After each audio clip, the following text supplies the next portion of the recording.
Bruce Lee, then Jean-Claude Van Damme, and then who? After Jean-Claude Van Damme, who is the next?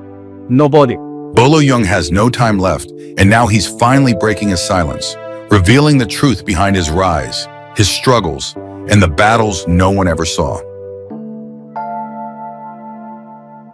For 24 years, and then why? No next. Where the next? Nobody's. Why no? When Bruce Lee saw him, it wasn't just another casting decision, it was fate colliding, changing both their legacies forever. Tune in, because what Bolo is about to confess will shake everything you thought you knew about the legend himself. Enter the dragon, meet the beast. Bolo Yeung did not just wake up one morning and decide to become a martial arts legend. His journey started when he was a young boy, fascinated by strength, power, and discipline. Martial arts became his first love, but before he fully stepped into the world of combat, he dedicated himself to bodybuilding. He was not just another person lifting weights. His commitment was on a completely different level. His relentless drive and obsessive training earned him the title of Mr. Hong Kong, a championship he held on to for 10 full years. That was not just a piece of recognition, it was a testament to his absolute control over his body and mind. But even with all his strength and dominance, there was one defining moment that would test everything he had ever trained for. When the 1960s rolled in, Hong Kong cinema was exploding, and action films were in high demand. Studios needed new talent, strong and intimidating figures who could bring raw physicality to the screen. That is where Bolo Yeung stepped in. At first, his parts were minor, sometimes even uncredited, but that did not deter him. He saw every single appearance as a lesson, an opportunity to sharpen his skills and learn from the best. Each role, no matter how small, played a part in shaping his future. He was not there just to act. He was there to build something lasting. His sheer physical presence made him impossible to ignore. That sculpted physique, the piercing stare. Directors did not see a leading hero. They saw a villain. And Bolo Yeung embraced it. Many actors would have complained about being typecast, but not him. He took every villainous role and made it his own, turning each performance into something unforgettable. He knew how to make people remember him, ensuring that his presence on screen was impossible to overlook. Every character he played radiated power and intimidation. He was not just a big guy thrown into the action, he became a symbol of pure, unstoppable force. But his impact extended far beyond just the characters he played. Bolo Yeung showed the world what it meant to be truly dedicated. His success was not the result of luck or chance encounters. He built himself up through discipline, effort, and a complete understanding of his strengths. He was a living example that talent alone is never enough. It is about how a person chooses to use it that makes all the difference. His breakthrough moment arrived with The Heroic Ones.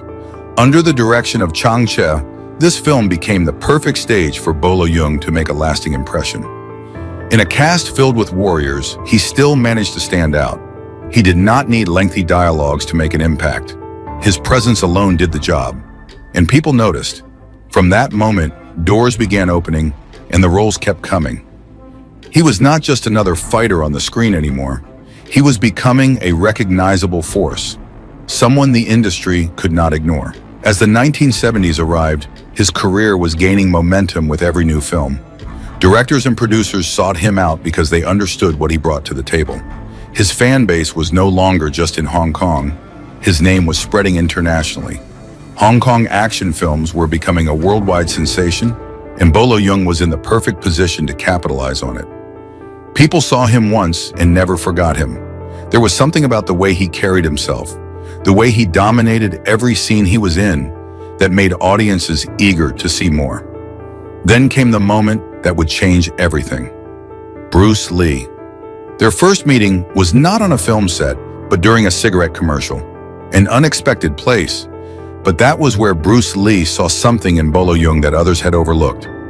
And when it was time to cast for Enter the Dragon, Bruce Lee made sure Bolo Yeung had a place in the film.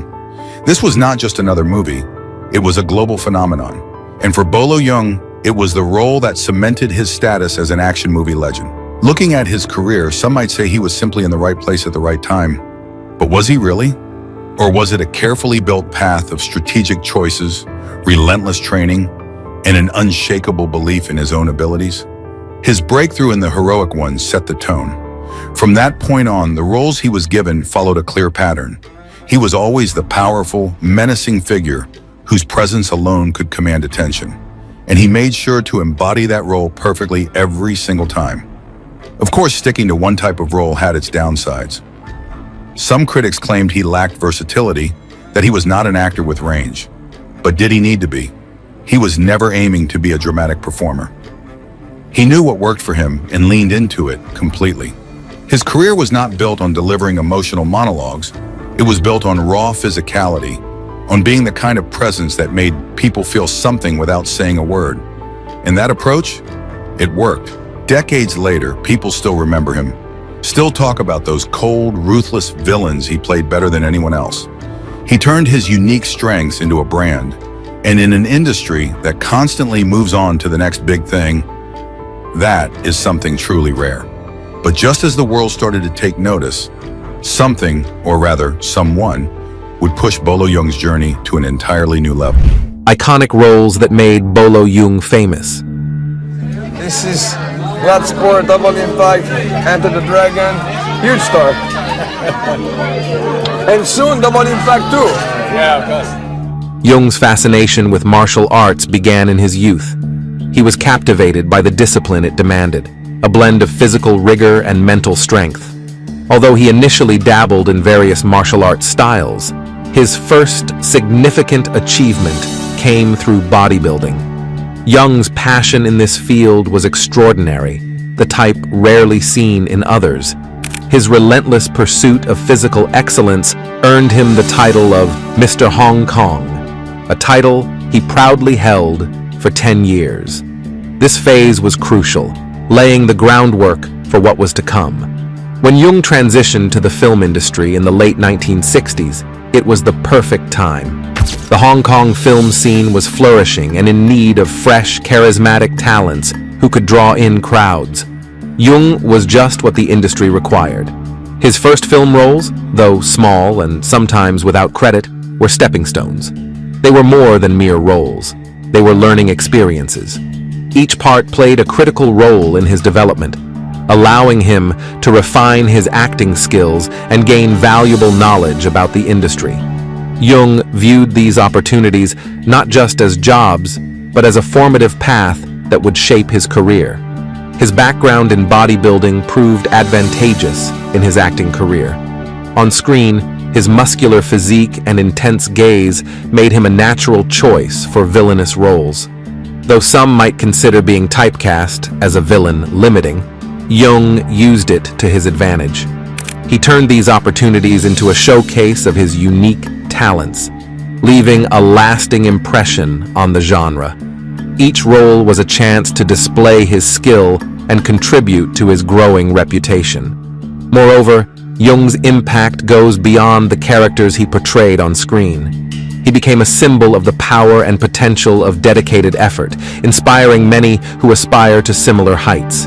His career illustrates the power of perseverance, vision, and the ability to use one's natural strengths to their fullest potential. Yeung's legacy in martial arts cinema is defined not only by the roles he embraced, but by the enduring influence he has on the genre. Bolo Yeung's path through the film industry appears both fortunate and meticulously crafted, starting with his notable role in The Heroic Ones. Under the direction of Chang Che, Yeung played a stern, unyielding warrior, capturing the attention of both the audience and influential industry insiders. His ability to stand out amidst a large cast caught the eye of key decision-makers, paving the way for further opportunities. Following this breakthrough, Yeung received roles emphasizing his impressive physical stature and martial arts skills. On each film set, his commitment was apparent, impressing all who worked with him. Over time, he refined his ability to express complex emotions with minimal spoken words, using only his body language, which became a defining feature of his acting style. As the 1970s began, Yeung's career was on an upward trajectory, gaining momentum with each role. Film directors and producers were drawn to his distinctive presence and unmistakable charisma, seeing in him the qualities necessary to captivate audiences. This burgeoning fame brought him closer to being universally recognized within the entertainment world, a status many actors strive for but seldom reach. It was a time when Hong Kong action films were gaining international popularity, and Yeung seized this chance to make his mark beyond his native shores.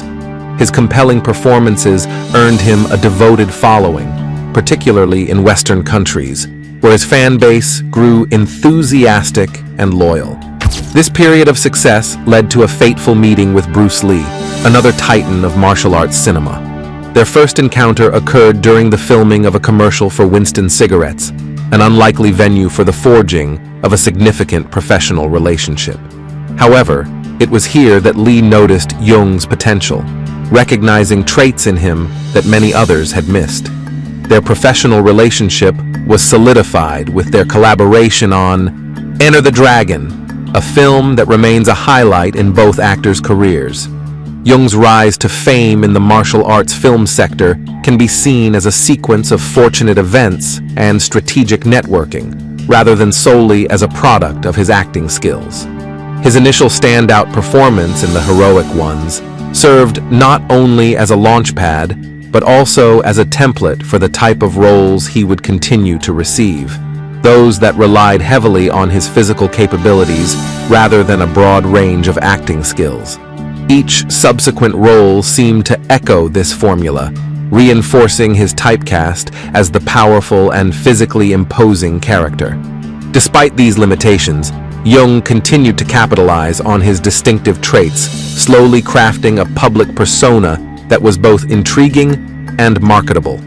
His path was not just about accepting roles that matched his physical attributes, but also about leveraging these opportunities to maintain and expand his presence in the industry.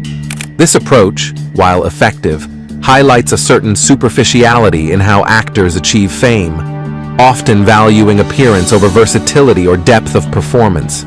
Just as his career took off, meeting a legendary martial artist would push him even higher into the spotlight. How Bruce Lee shaped Bolo Yeung's career. As Yeung navigated his career, his relationship with Bruce Lee also played a critical role. Lee's mentorship and the visibility from their joint projects propelled Yeung further into the spotlight, underscoring the importance of connections in achieving and sustaining success in the entertainment industry. Their partnership demonstrated how pivotal relationships could be, particularly in fields as competitive as action cinema. It becomes clear that his success was as much about the strategic use of his image and relationships as it was about his skill as an actor. His story is a compelling example of how external factors such as appearance, timing, and connections can shape a career, sometimes more so than the individual's talent alone. This perspective might seem cynical, but it offers a realistic look at the dynamics of stardom, especially in niche film genres like martial arts, where physical prowess often overshadows dramatic depth. The filming of Enter the Dragon represented a turning point for both Bruce Lee and Bolo Yeung, though for very different reasons. For Lee, this film was to be his last, as he would soon pass away unexpectedly, cementing his status as a martial arts legend. In contrast, for Yeung, this film marked the beginning of his international career. The movie's massive success allowed him to secure more roles and build a significant career in the film industry. In Enter the Dragon, Yeung played the role of the main villain's strong right-hand man. His fight scene with Lee is renowned for its precision and has been celebrated as one of the best choreographed battles in film history. This particular scene showcased a sharp contrast between Lee's quick, agile movements and Yeung's sheer strength and solid build. Lee, known for his perfectionism, was heavily involved in designing each fight sequence, ensuring that every move was not just visually striking, but also meaningful within the story's context. Yeung brought his experience from bodybuilding and martial arts to these sequences, enhancing the scenes with his understanding of complex physical movements. It might surprise many to learn that despite their intense on-screen rivalry, Lee and Yeung maintained a friendly relationship off-screen. This personal connection contributed significantly to the chemistry they displayed during their cinematic confrontations. On another note, Lee's rise to prominence was itself filled with noteworthy details. He was born in the United States in 1940, not in Hong Kong as many assume. He moved to Hong Kong during his childhood when his parents relocated there. Lee's initial interactions with the film industry were through his father, who was a star in Cantonese opera and used his influence to introduce his son to acting at a very young age. Lee even appeared as a stand-in for an American baby in the movie Golden Gate Girl, marking his first unofficial entry into the world of cinema. Contrasting sharply with Lee's early start in the acting world, Yeung's route to film was less straightforward. Initially a bodybuilder, Yeung only later transitioned into acting, making his mark internationally with Enter the Dragon. This significant break highlights the different paths each actor took to achieve fame.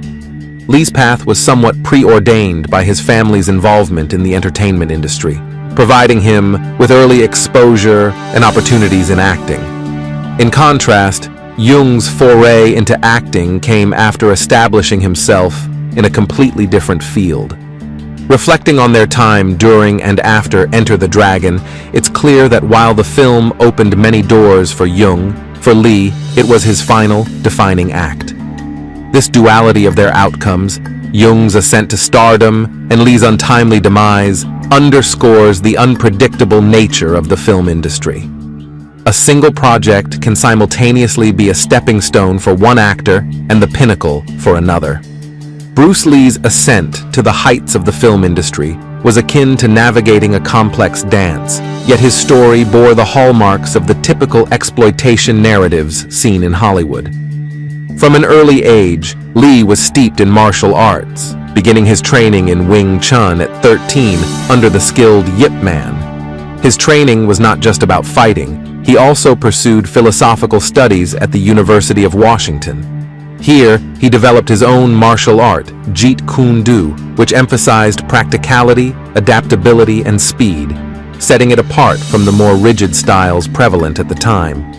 Lee's teaching career, which began in Seattle and later expanded to Oakland and Los Angeles, cleverly placed him within the orbit of Hollywood's elite.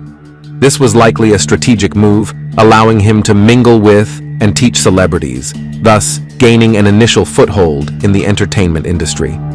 His first notable role as Kato in The Green Hornet showcased his unique martial arts skills, but the show's short run of 2 years limited its impact on his career in the United States. However, it enjoyed a surprising surge of popularity in Hong Kong, quickly making him a star in his homeland. Unfortunately, this recognition did little to change Hollywood's penchant for casting him in stereotypical Asian roles. Unsatisfied with the limited and typecast roles available in the United States, Lee made a practical decision to return to Hong Kong. Back in familiar territory, he quickly landed a role in The Big Boss in 1971, a film that shattered box office records and firmly established him as a prominent figure in Asian cinema. He followed this with greater successes in Fist of Fury and Way of the Dragon, where he took on multiple roles as actor, writer, and director. These films surpassed his earlier work, and his memorable fight scene with Chuck Norris in Way of the Dragon is particularly celebrated for its demonstration of his martial arts mastery and innovative direction. Behind the scenes of their famous film, a surprising and deep friendship grew, leading to a key moment in martial arts history. The short but powerful life of Bruce Lee. Lee's ultimate triumph came with Enter the Dragon, which represented a major collaboration between the US and Hong Kong film industries. The film's enormous success, generating over $200 million globally, was poised to launch him into a new level of stardom. Tragically, Lee passed away the same year at the age of 32.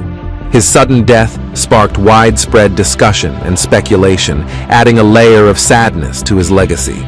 Throughout his career, Lee was not merely a martial artist, he was a revolutionary figure who challenged and changed the stereotypical portrayals of Asian actors in Hollywood. His impact extended beyond the film industry. He became a cultural icon, embodying the struggle against racial stereotyping in cinema. Lee's life was a blend of significant achievements and profound losses, highlighting the personal costs often associated with groundbreaking changes in cultural and entertainment landscapes.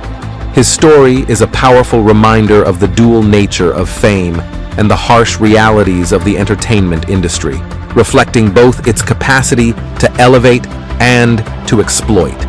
His lasting influence remains a subject of admiration and analysis, illustrating his unique blend of talent, vision, and the relentless pursuit of artistic authenticity. Bruce Lee's last day seemed ordinary as he went about his business in Hong Kong, discussing a potential role in his next film, The Game of Death. His morning was spent with his producer, a usual step in preparing for upcoming projects. Later, he visited the apartment of Betty Ting Pei, a known Taiwanese actress. Lee had been suffering from headaches and seizures recently, signs of trouble he could not ignore. At Betty's place, when his headache worsened, she offered him a pill to help with the pain. This pill, which contained a tranquilizer, was intended to bring relief. Lee, trusting the gesture, took the medication and decided to rest. What was meant to be a short nap turned into something much graver. As dinner time approached and Lee did not show up, Betty went to check on him. Finding him unresponsive, she panicked and called the producer for help. The producer arrived swiftly, but was unable to wake Lee. They then decided to call a doctor, who attempted revival techniques for about 10 minutes, but Lee remained unresponsive. In a rush, they transported him to Queen Elizabeth Hospital. Tragically, upon arrival, Lee was pronounced dead. His sudden death sent a shock across the world and deeply saddened millions of his fans who had admired him for his dynamic action films and martial arts prowess. The autopsy revealed that Lee died from acute cerebral edema, a severe condition where the brain swells rapidly. This swelling was caused by an adverse reaction to the combination of ingredients in the pill he took, exacerbated by the tranquilizer. The swelling of the brain is particularly dangerous because it compresses against the skull, squeezing vital brain structures and blood vessels. This pressure disrupts the normal flow of blood and reduces oxygen supply to the brain, which can cause irreversible damage and, as in Lee's case, death. Acute cerebral edema is a serious condition marked by rapid brain swelling. This swelling is often caused by a negative reaction to medications or a mix of ingredients, leading to a rise in pressure inside the skull. The increased pressure can squeeze important brain parts and blood vessels, disrupting normal blood flow and reducing oxygen to the brain, which may lead to permanent brain damage. There are many reasons why cerebral edema might happen. It can be due to head injuries, strokes, both blockage and bleeding types, brain tumors, infections like encephalitis and meningitis, and issues like diabetic ketoacidosis from metabolic disorders. High-altitude cerebral edema is another type, occurring at heights over 2.5 miles, causing severe neurological symptoms if not addressed quickly. The symptoms of cerebral edema can differ based on how severe it is and what caused it, but they usually include headaches, nausea, vomiting, problems seeing, and changes in mental state. In more severe instances, it might lead to seizures, unconsciousness, and even death. Early signs can be subtle, such as feeling sleepy, having trouble thinking, personality shifts, and memory issues. In very severe cases, sudden increases in blood pressure and trouble breathing might happen.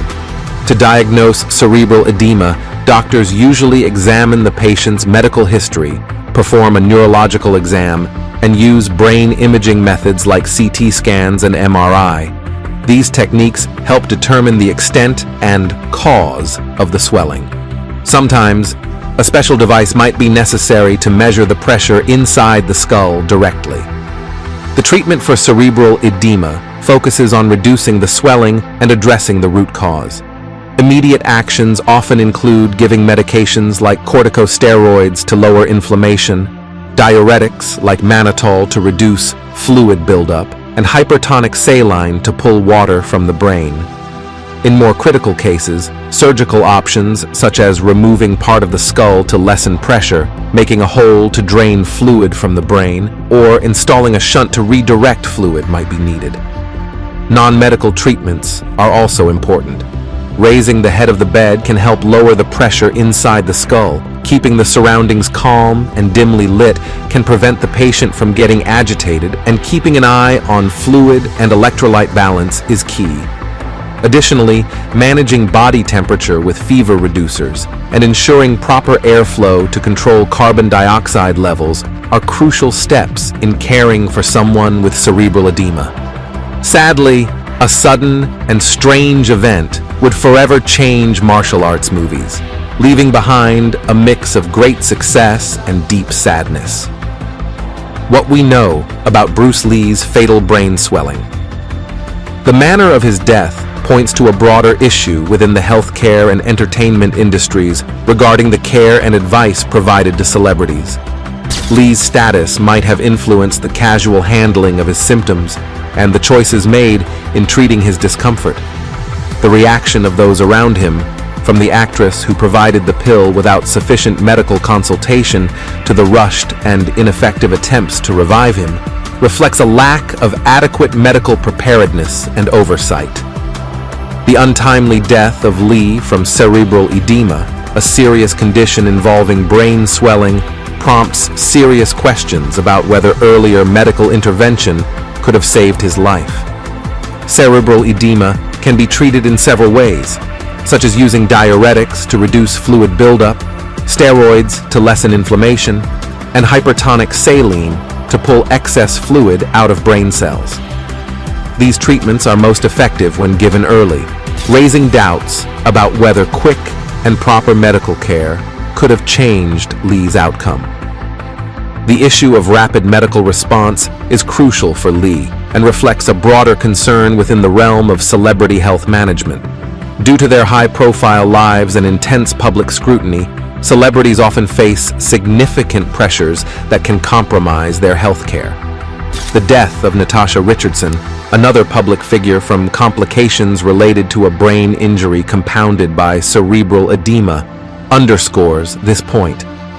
Her situation was worsened by an epidural hematoma, which is bleeding between the skull and the brain's outer covering. Despite the availability of medical interventions, the timely application of these in the cases of high-profile individuals continues to be a contentious issue. The impact of Lee's passing reverberated across the entertainment industry, affecting individuals like Bolo Yeung greatly. Yeung often shared how Lee's character and mastery in martial arts deeply influenced his own life and career. Lee was not just a film icon, but a mentor to Yeung during the making of Enter the Dragon, where Lee generously shared his expertise in Wing Chun, a martial art known for its focus on close combat and quick responses. Yeung learned valuable lessons about balance, timing, and precision, which he considered priceless, coming from a legend like Lee.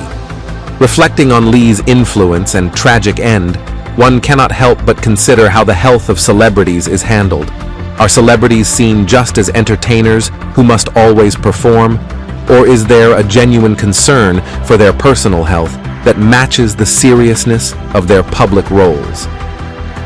The deaths of Lee and Richardson serve as potent reminders of the vulnerabilities that lie behind their public images. They bring to the forefront the need for a re-evaluation of how celebrity health issues are addressed, emphasizing the necessity for prompt and effective medical care that is often taken for granted in less high-pressure environments. During a typical filming day for Enter the Dragon, a bold movie extra challenged Bruce Lee, claiming that Lee's skills were overrated and he could prove it. Bolo Yeung recounts that Lee accepted this challenge calmly, and a fight ensued in a quiet corner of the studio. A crowd quickly gathered to watch. The extra aggressively moved towards Lee, but soon regretted it when Lee, with incredible speed, landed a punch on his head. The spectators, including the challenger, were shocked by how fast and accurate Lee was. Lee, however, did not celebrate his victory. Instead, he offered to help the extra improve his fighting technique. Yeung also talked about Lee's belief in the importance of diet for physical fitness. While many thought Lee's physical abilities were due to intense training, Lee himself credited his diet, which was rich in whole foods and lean proteins. He treated his body with great care, believing that what he ate directly affected his performance. Yeung was influenced by Lee's approach and followed a strict diet to maintain his strong physique, which became key to his identity in the martial arts film world after Lee's passing.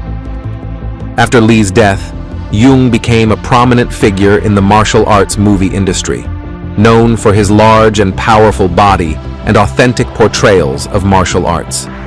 His dedication to maintaining his physique and skills was similar to Lee's, emphasizing the importance of both diet and rigorous physical training. This approach not only kept Yeung in peak condition, but also helped him honor Lee's legacy by continuing to promote the disciplined lifestyle that Lee had exemplified. Yet, the details of Lee's death remain a topic of speculation among his fans.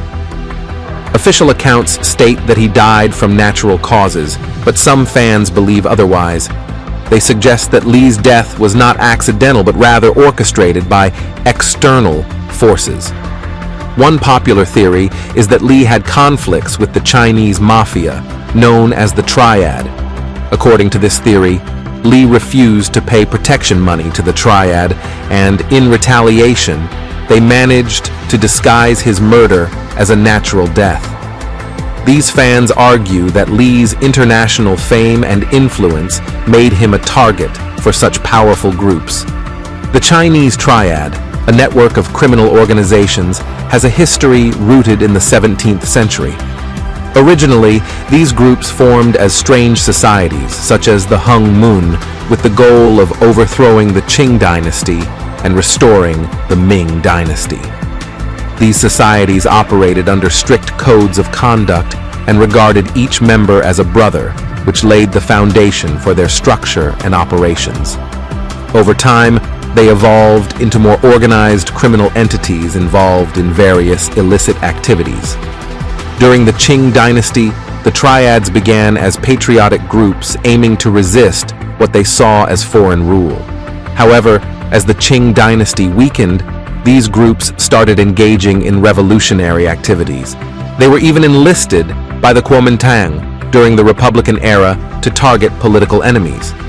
Notably, the Green Gang, a prominent triad group, played a role in the Shanghai massacre of Chinese Communist Party members in 1927. After his untimely death, many questions and much to discover remain, with past events still causing lingering doubts today. The hidden influence of criminal groups on stars. After establishing the People's Republic of China in 1949, the new government cracked down on strange societies, forcing many triad members to flee to places like Hong Kong, Macau, and Taiwan. In these regions, they continued their activities, focusing on the illegal substance trade, extortion, gambling, and prostitution. Hong Kong in particular became a hub for triad operations, with groups like Sun Yi On, 14K, and Wo Xing Wo gaining prominence. In Hong Kong, the triads were involved in numerous criminal activities. They extorted money from local businesses, controlled the substance trade, and engaged in violent conflicts with rival gangs. The Kowloon Walled City, for example, was a notorious stronghold for triads until its demolition in the early 1990s. This area, largely lawless, provided a safe haven for these criminal groups. The British colonial government in Hong Kong adopted a hands-off approach towards the Kowloon Walled City, which allowed triads to flourish. They thrived in an environment with little law enforcement interference, profiting substantially from various illegal enterprises. The 1960s saw an estimated 60 triad gangs in Hong Kong, with about 1 in 6 people believed to be associated with these groups. Despite numerous crackdowns, the triads adapted and continued their operations. They diversified their activities to include money laundering, fraud, and human trafficking. The Hong Kong police established the Organized Crime and Triad Bureau to combat these groups, but their influence persisted. Estimates suggest up to 100,000 triad members currently active in Hong Kong. Triad culture has also permeated popular media, with films, artwork, and video games often depicting their activities. This portrayal has immortalized the triads in the public imagination, further complicating efforts to curb their influence. The triads' ability to adapt and maintain their operations across different regions and under varying political climates underscores their resilience as criminal organizations. The triads' reach extends beyond Hong Kong. In places like Macau, they have been involved in the casino industry, using it as a front for money laundering and other illicit activities. Similarly, in Taiwan, they have engaged in similar criminal enterprises, taking advantage of the local environment to expand their influence. This theory persists, despite a lack of solid evidence, reflecting a deep mistrust in the official explanations provided by authorities. The speculation about Lee's death highlights a common theme in the stories of many public figures. When their deaths are sudden and unexpected, the public often searches for explanations that go beyond what is officially reported.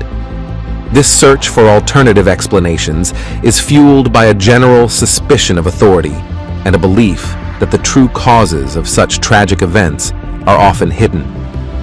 Bruce Lee's sudden rise to international fame did not go unnoticed, and according to some theories, it attracted the attention of a criminal group that demanded a share of his movie profits. When Lee refused to give them any money, these theories suggest that he became a target for their criminal activities. Allegedly, this group had the ability to orchestrate complex schemes and could have tampered with Lee's medication, substituting his usual headache pills with something deadly. The idea that a criminal organization could carry out such a precise and covert operation, making a murder appear to be a medical accident, is not far-fetched, considering their reported capabilities and motives. Supporters of this theory point to various suspicious aspects of Lee's last day. They claim that the actress in whose apartment Lee spent his final hours was part of a larger plot against him. It is suggested that Betty, the actress, was used to create a vulnerable scenario where Lee could be easily poisoned.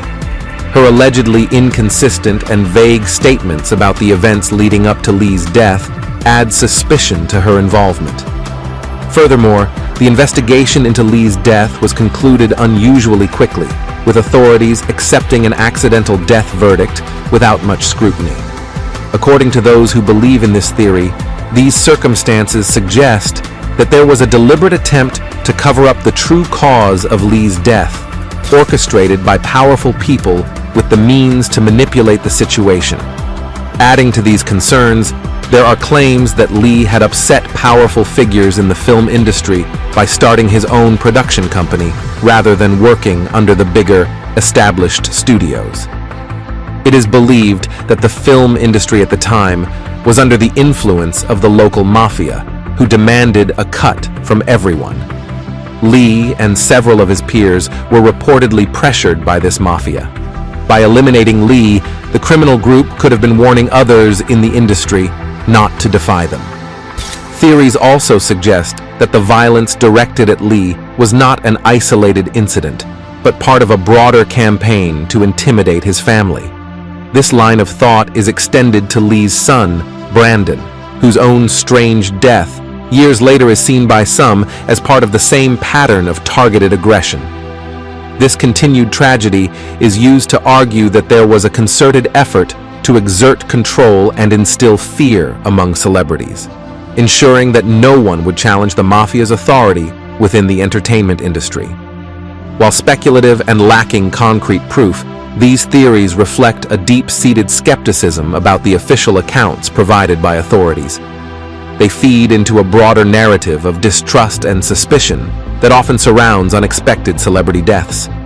Such skepticism is rooted in believing that the entertainment industry and its overlords can orchestrate significant cover-ups to protect their interests. In the case of Bruce Lee, and later his son, the endurance of these theories highlights the public's desire for a more thorough understanding and transparency in cases that seem to be ambiguous. This ongoing intrigue and the discussions it spawns show profound public concern for justice and truth, especially in situations involving high-profile individuals whose lives and deaths are subject to immense public scrutiny and speculation. Could the truth about Bruce Lee's death be more than just speculation, or is there something deeper that some people are trying to keep hidden? What do you think about Bolo Yeung's revelations? Share your thoughts in the comments, and don't forget to like and subscribe for more fascinating stories and updates.